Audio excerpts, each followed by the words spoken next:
आज आपल्या समक्ष येऊन काही चर्चा ज्या चालल्या होत्या मागील काही दिवसांमध्ये कायदा बाह्य सक्तीच्या ज्या चर्चा चालवल्या होत्या अत्यंत खमंग पद्धतीनं की आमच्या गरीब तबका असलेल्या कष्टकऱ्यांना तुम्ही असंच बोललं पाहिजे, तुम्ही तसंच बोललं पाहिजे आणि तुम्ही भाषेत नाही बोलणार तर तुम्ही आपल्या राज्यात निघून जा, एवढंच नाही तर पोट भरायला येतात इथपर्यंत असे शब्द वापरण्यात आले. मग तो अपमान रिक्षावाल्या कष्टकऱ्यांचा, टॅक्सीवाल्यांचा, देशातला हिंदू माणूस, जगातला हिंदू माणूस, हिंदू राष्ट्र भारत मानणारा माणूस धडधडीत पाहत होता. आणि हे चुका करणाऱ्यांपैकी माननीय परिवहन मंत्री श्री प्रताप सरनाईक सुद्धा चुकले नव्हते, कारण त्यांना वारंवार बोलताना पाहिलं की पोट भरायला येतात. त्यांना हे माहीतच नव्हतं की देश आहे, हे राष्ट्र आहे, फर्स्ट नेशन, प्रथम देश, ही संकल्पना प्रत्येकाच्या मनामध्ये आहे, प्रत्येकाच्या ध्यानामध्ये, कायद्यामध्ये, भारतीय संविधानामध्ये. परंतु आपण काय करत आहोत याचं भान जेव्हा माणसाला राहत नाही तेव्हा अशा अक्षम्य प्रकारचे गोष्टी हातून होत असतात. आणि त्यातलीच बाब म्हणजे प्रताप सरनाईक यांच्या विभागाने चूक करून दाखवली. ती चूकही कधी केली लक्षात घ्या. 2 तारखा फारच चुकीच्या इतिहासात लिहिल्या जातील अशा प्रकारची चूक केली आणि क्रिटिसाइज केले जातील नेहमी प्रताप सरनाईक त्या चुकीसाठी. माझ्या माहितीप्रमाणे कायदा तशा प्रकारचा नसताना, कायद्यात तशा प्रकारची म्हणजे केंद्रीय कायदा ट्रान्सपोर्टच्या संदर्भातला जो कायदा आहे, केंद्रीय कायदा मोटर व्हेकल ऍक्ट आणि महाराष्ट्र मोटर व्हेकल रूल्समध्ये तशी काही स्पष्टोक्ती नसताना 14 एप्रिल जर आपण तारीख एखादी प्रेस नोट काढण्यासाठी म्हणजे ठरवली आणि त्या तारखेला जर आपण असं म्हणालो की ह्या तारखेला म्हणजे कामगार दिनापासून म्हणजे 1 मे पासून कष्टकऱ्यांनी, ऑटो रिक्षावाल्या कष्टकऱ्यांनी मराठी सक्तीनं बोलावं, नाही बोललं तर राज्याच्या बाहेर जावं, इथपर्यंत हे सगळं बोलल्या गेलं. तशा प्रकारची म्हणजे मी तर म्हणतो तशा प्रकारचे दिवसच का निवडण्यात आले हे सुद्धा म्हणजे समजण्याबाहेरच्या गोष्टी आहेत. एकीकडे 14 एप्रिल हे वंचितांना न्याय देण्यासाठी, कष्टकऱ्यांना न्याय देण्यासाठी, जगातल्या दीन दुबळ्यांसाठी जन्माला आलेले भारतरत्न डॉक्टर बाबासाहेब आंबेडकर त्या दिवसाच्या औचित्यापासून ते 1 मे म्हणजे कामगार दिनांपर्यंत हे सगळे लोक पाहत होते की हे काय चाललेलं आहे. परंतु आम्ही सातत्यानं म्हणत होतो की तुम्ही कोणत्याच प्रकारची बंदी घालू शकणार नाहीत, तुम्हाला तशा प्रकारची बंदी घालता येत नाही. आणि मग आज काय केलं,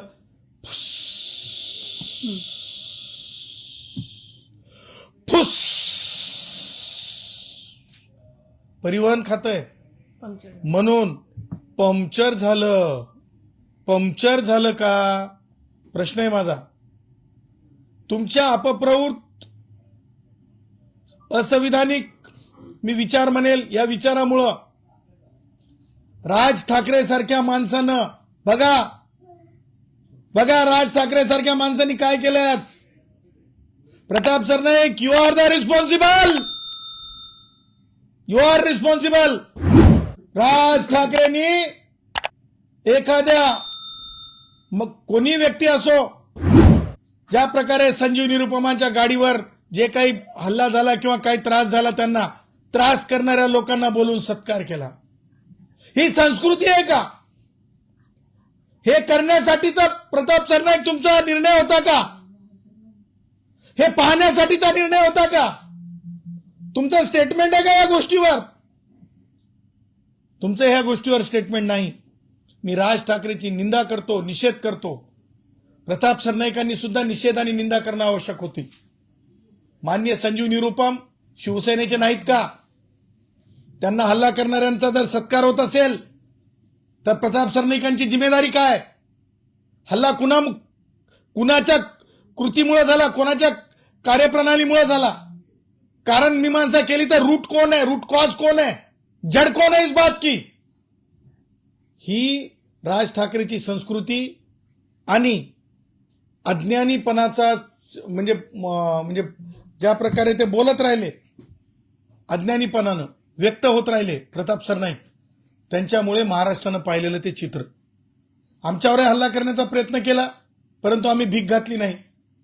आमच्या केसापर्यंत, आमच्या गाडीपर्यंत यायची, कारण आम्ही कायदेशीर माणसं आहोत. धजत नसतात लोक. मला त्यामुळे हे सांगायचंय की आज प्रताप सरनाईक यांना जर आपण बघितलं असेल तर स्पष्टपणे प्रताप सरनाईक यांची बॉडी लँग्वेज आज काय सांगत होती. आम्ही हेच सांगत होतो की शिवसैनिक तुमच्या सोबत नाही. आम्ही हेच सांगत होतो. कारण का शिवसैनिक तुमच्या सोबत नाही? ह्या राज्यामध्ये हिंदू सरकार आहे. हिंदू राष्ट्र भारत आम्हाला मानणाऱ्यांचं आणि सर्वांचं भलं पाहणारे प्रभू श्रीरामांचं विचाराचं सरकार आहे. प्रभू श्रीराम हे कोणत्या राज्यात जन्माला आले आणि कुठे आहेत म्हणून लोक पूजा करतात का प्रभू श्रीरामांची? प्रभू श्रीरामांची पूजा ही अंतर्मनातून, संस्कृतीतून, संस्कारातून ते विचार आपण स्वीकारलेले आहेत. डॉक्टर बाबासाहेब आंबेडकरांचे विचार आपण संविधानातून स्वीकारलेले आहेत, त्यांच्या लढ्यांमधून स्वीकारलेले आहेत. पण प्रताप सरनाईक मात्र हे सगळे विचार मला असं वाटतं समजू शकले नाही आणि त्यांच्या कारकिर्दीत ह्या स्टेपला, ह्या हिंसक चर्चेपर्यंत नेऊन ह्या आंदोलन करायला लावणारे प्रताप सरनाईकच आहेत. आणि तुम्ही परत उस्कवता तुम्ही. असं नाही केलं तर आम्ही तसं करू, हे तुम्ही काहीच करू शकणार नाहीत. आणि म्हणून प्रताप सरनाईकांनी आज ज्या प्रकारे सांगितलं, आज का कल पे, कल का 6 महीने के बाद या 4 महीने के बाद, 3 महीने के बाद, असं कायद्यात नसल्यामुळं कोई भी रिक्शे वाले भाई ने आप डरने की जरूरत नहीं है, घबराने की जरूरत नहीं है. बिल्कुल अपनी प्रतिष्ठा के साथ रिक्शा चलाए. किसी को कोई तकलीफ आई तो हमने जो हेल्पलाइन नंबर जारी किए हैं उन नंबर्स के ऊपर आप कॉल करें और आपको जो भी कानूनन मदद लगेगी वो हम मदद देने के लिए तैयार है. पण आज प्रताप सरनाईकच्या कार्यप्रणालीमुळे परिवहन विभागात जे काही पाहायला मिळालं ते अत्यंत चुकीचं होतं. आणि त्या पुढे जाऊन मला हे म्हणायचंय, प्रताप सरनाईक म्हणायचे 1 तारखेच्या नंतर बॅच रद्द, cancel, permit cancel, license cancel. मला तर जेव्हा ते कॅन्सल म्हणत गेले ना, मला वाटायचं ते कॅन्सर असं वाटायचं. कारण वैचारिक दृष्ट्या हे त्यांना बोलणं कितपत योग्य वाटायचं मला माहिती नाही. परंतु कायदेशीर दृष्ट्या, वैचारिक दृष्ट्या ज्या गोष्टी त्यांनी समजून घ्यायला पाहिजेत, अधिकाऱ्यांना माहिती होत्या. कारण लायसन्स कसं काय तुम्ही कॅन्सल करणार? त्याला एक प्रोसेस आहे, एक पद्धत आहे. समजा एखाद्या व्यक्तीनं लायसन्स घेऊन गाडी चालवली, सिग्नल तोडल्याबरोबर लायसन्स कॅन्सल होते का? कायद्यामध्ये लायसन्स देताना कार्यालयात बोलवलं जातंय. कायद्यामध्ये चौकशी करण्यासाठी मेमो दिला जातो, कार्यालयात बोलवलं जातंय. कार्यालयात बोलवल्याच्या नंतर त्या माणसाला आपलं मत मांडण्याची संधी असते. त्या माणसानं मत मांडून जर मी गुन्हा केला नाही म्हणलं तर ते कोर्टामध्ये प्रकरण पाठवावं लागत असतंय. त्याला विहित पद्धत म्हणतात. परिवहन विभागाकडे जर ती पद्धत नसेल तर ती पद्धत कशातून येते? जनरल कॉजेस मधून येते. आणि जनरल कॉजेस मधून ती कुठे जाते? Departmental inquiry act. हे ऍक्ट तर प्रताप सरनाईकांनी कधी ऐकलाय की नाही की? प्रताप सरनाईकांनी कधी ऐकलाय की नाही की? कारण मला माहिती आहे त्यांना डीसी रेग्युलेशन चांगले माहित असतील. हे कुठून माहित राहील त्यांना? ह्या सगळ्या कायद्यान्वये नंतर मग कारवाई, आणि ते 3 लेयर जुडिशरी. एक अगर से बैच कैंसिल होता है तो 3 खीमों में हमें जो है उसको अपील करने के लिए हमें जो है इजाजत है, कोई ने कह दिया तो बैच कैंसिल नहीं होता, डंके की चोट पे बोल रहा है। कोई ने कह दिया तो लाइसेंस कैंसिल नहीं होता, डंके की चोट पे बोल रहा है। और परमिट के लिए तो भाषा की जरूरत ही नहीं है। और ज्यांना ज्या मुख्यांना बोलता येत नाही, ज्या मुख्यांना बोलता येत नाही त्यांना काम करण्याची संधी नाही का? त्यांची भाषा भारतीय संविधानाची भाषा आहे, हे लक्षात ठेवावं। आणि येणाऱ्या काळामध्ये अशा प्रकारचे पुनरावृत्ती होऊ नये याची काळजी घ्यावी। आम्हाला माहिती आहे प्रताप सरनाईक 1 तारखेपासून कोणतीच बंदी लावणार नाहीत, हे आता आजच्या त्यांच्या बॉडी लँग्वेज आणि त्यांच्या बोलण्यावरून दिसून आलेलं आहे। आणि रिक्षेवाला कष्टकरी जिंकलेला आहे, भारतरत्न डॉक्टर बाबासाहेब आंबेडकरांचे विचार जिंकलेले आहेत,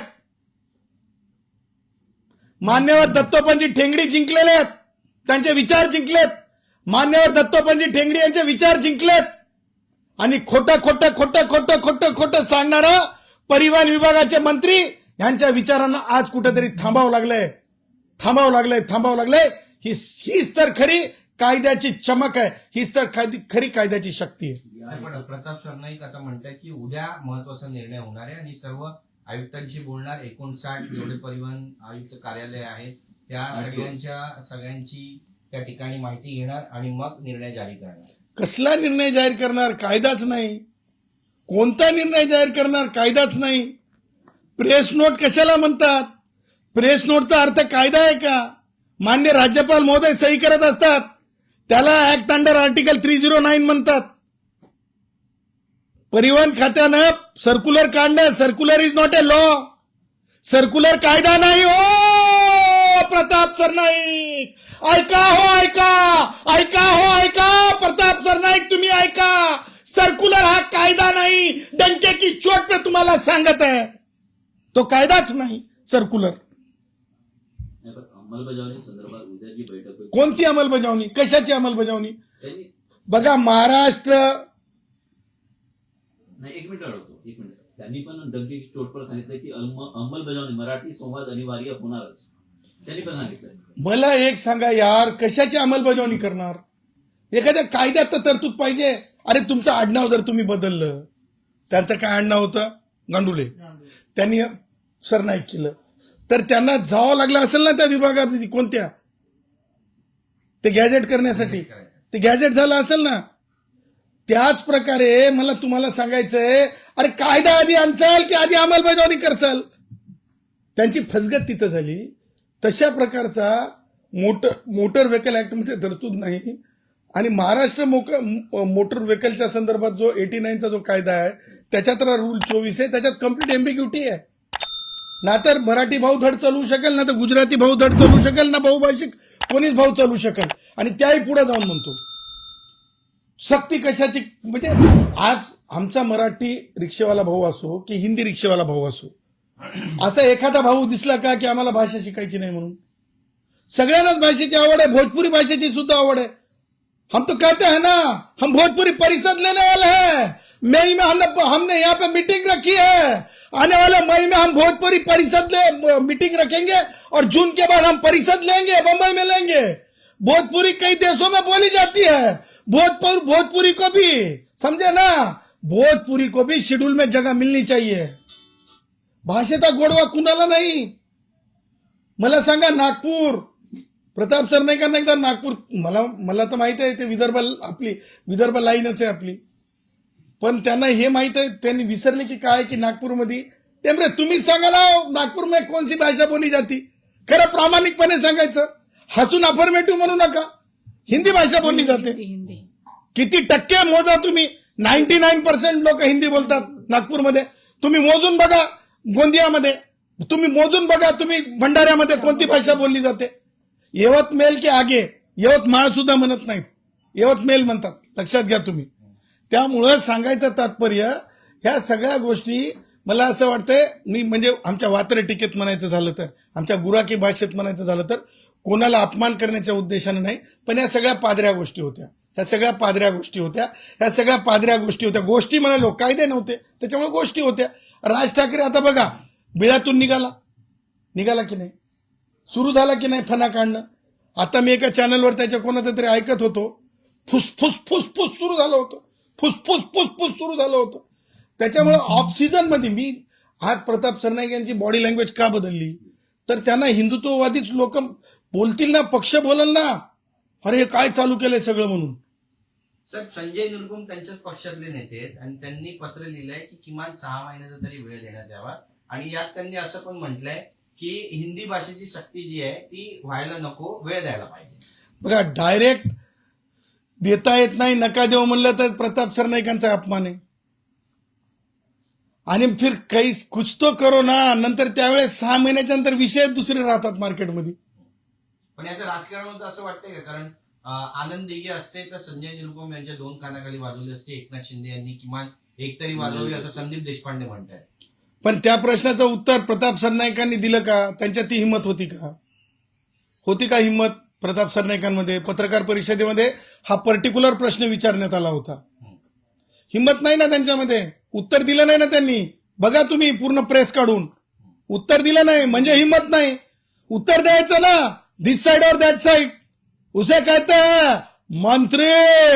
मंत्री का मतलब क्या होता है? मुखिया का मतलब क्या होता है? अरे अपने लेखन में, अपने पेन में वो ताकत हो, अपने वाणी में वो ताकत हो कि जनता जनार्दन तुम्हें चाहने लगे, अपना समझे. ये सब है ना, ये सब इनमें नहीं है. याला गुणधर्म म्हणत असतात. हे गुणधर्म मला त्यांच्यात दिसत नाहीत.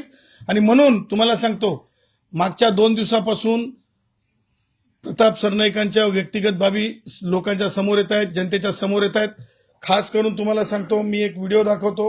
या व्हिडिओची मी पुष्टी करत नाही. नाही पहा, नरेंद्र मेहता म्हणून नाही, मी जे आता व्हिडिओ तुमच्या समोर रन करणार आहे अत्यंत गंभीर असा व्हिडिओ आहे. याची दखल घेतली जाणार आहे आणि दखल घेतली गेलीच पाहिजे. महामहिम राज्यपालांना ह्या बाबतीत कळवलं जाईल.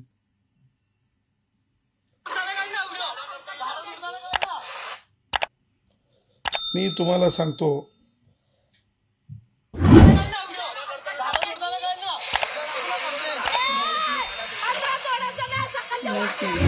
काय आहे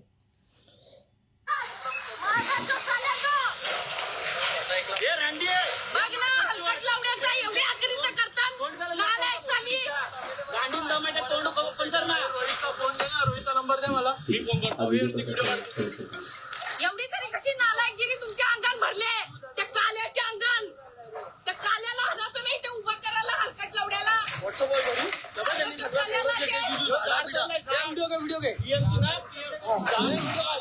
थोडा तुम्ही उद्याला नाही तुमची वाट लावली तर बघून घ्या. हलकट लावड्याची लाज नाही वाटत देशांना ना? एक तरी मर्डर व्हायला घर गाठाचं आहे. अरे दगडा फिक्सन डायरेक्ट सांगायचं तात्पर्य, एक महिला व्याकुळ होतीये, ती रडतीये की ती गैवरून गेलीये. ही मराठी भाषेमध्ये ती बोलतीये, तिचा आक्रांत आहे मराठी भाषेत. तिच्या त्या शिव्या नाहीत, तिच्या आयुष्याची, तिच्या वडिलोपार्जित त्या ठेवा आहे. त्या ठेव्यावर ज्या वेळेस रात्री, मध्यरात्रीच्या नंतर अतिक्रमण होत आहे आणि ती नाव घेतीये मंत्र्याचं, प्रताप सरनाईकांचं, ती रंगाचा उल्लेख करतीये, काळ्या रंगाचा, ती नाव घेतीये कोण आहेत प्रताप सरनाईक. आणि त्यामुळं अत्यंत तुम्हाला सांगतो, अशा प्रकारचा जर कार्यक्रम जर चालत असेल तर हे अत्यंत दुःखद आहे. तुम्हाला मला सांगायचं आहे की स्वतःच्या वाढदिवसाची रात्र आहे, स्वतःची त्यांच्या वाढदिवसाची रात्र आहे. भाईंदरपाडा येथील गंगाधर भाऊ भोईर, सुमित गोविंद तंगडी, शांताबाई मोतीराम भोईर, रामचंद्र मोतीराम भोईर, मनोहर मोतीराम भोईर, दीपा अजय म्हात्रे, हितेश रमेश भोईर, मोहिनी रमेश भोईर या भूमिपुत्र बांधवांच्या 24-39 चौरस मीटर पैकी 12-19 चौरस मीटर जीवन परिवहन मंत्री प्रताप सरनाईक व त्यांच्या गुंडांकडून बळकावण्यात आल्याची बाब समोर आली आहे. हा केवळ जमिनीचा प्रश्न नसून आपल्या हक्कांचा आणि स्वाभिमानाचा प्रश्न आहे. 27 एप्रिल 2026 रोजी सकाळी 11 वाजता म्हणजे लोक एवढे म्हणजे हे झालेत, परेशान झालेत, एकीकडं रिक्षावाले आमचे कष्टकरी, दुसरीकडे सामान्यपणे त्या गावचे मूळ रहिवासी, तिसरीकडे आणखीन एका आदिवासी गावचे लोक. हे जर अशी जर पद्धत असेल तर मी माझ्या आयुष्यामध्ये अत्यंत नम्रपणे सांगतो, मी अशा प्रकारे मंत्री म्हणून काम केलेला माणूस मी तरी पाहिलेला नाही. अत्यंत नम्रपणे सांगतो, हे सगळ्या गोष्टी येणाऱ्या काळात महामहिम राज्यपाल महोदय असतील, उपमुख्यमंत्री एकनाथरावजी शिंदे साहेब असतील, माननीय मुख्यमंत्री देवेंद्रजी असतील, माननीय उपमुख्यमंत्री पवारताई असतील, ह्या सगळ्यांना ह्या गोष्टी देण्यात येतील. उद्याच्या कॅबिनेट सुरू होण्याच्या अगोदर सगळ्यांच्या पोर्टलवर ह्या सगळ्या गोष्टी पाठवण्यात येतील. एवढंच नाही तर आज माननीय आमदार मेहता साहेबांनी स्पष्टपणे प्रताप सरनाईक मंत्री राहू नये, मंत्रिपदावरून गच्छंती व्हावी इथपर्यंत मागणी केलेली आहे. ह्या सगळ्या गोष्टींचा जे एकूण सारीपाट जो आहे पाठवण्यात येईल. आणि हे जर होतच नसेल तर आमच्याजवळ दुसरा पर्याय नाही. प्रताप सरनाईकांची केस एका दक्षिणातल्या एका मंत्र्याच्या सारखीच सिमिलर केस असल्याने ती केस घेऊन मान्य उच्च न्यायालयात सुद्धा जावं लागेल. ह्या सगळ्या गोष्टी मान्य हायकोर्ट समोर ठेवावे लागतील. कारण ममत्व, बायस, संविधान विरोधी नाहक बोलणं, नाहकपणे टीका करणं, चॅनलवर येऊन धमक्या देणं. मला धमकी दिली त्यांनी तुमच्या एका निजी चॅनलच्या समोर. मैंने स्वागत केलं असतं, मैंने हे केलं असतं. ये बाल भी बाका नहीं कर सकते हो प्रताप सरनाईक, ये बाल भी बाका नहीं कर सकते हो. वो चैनल के सामने तुमने बोले शिवसैनिक.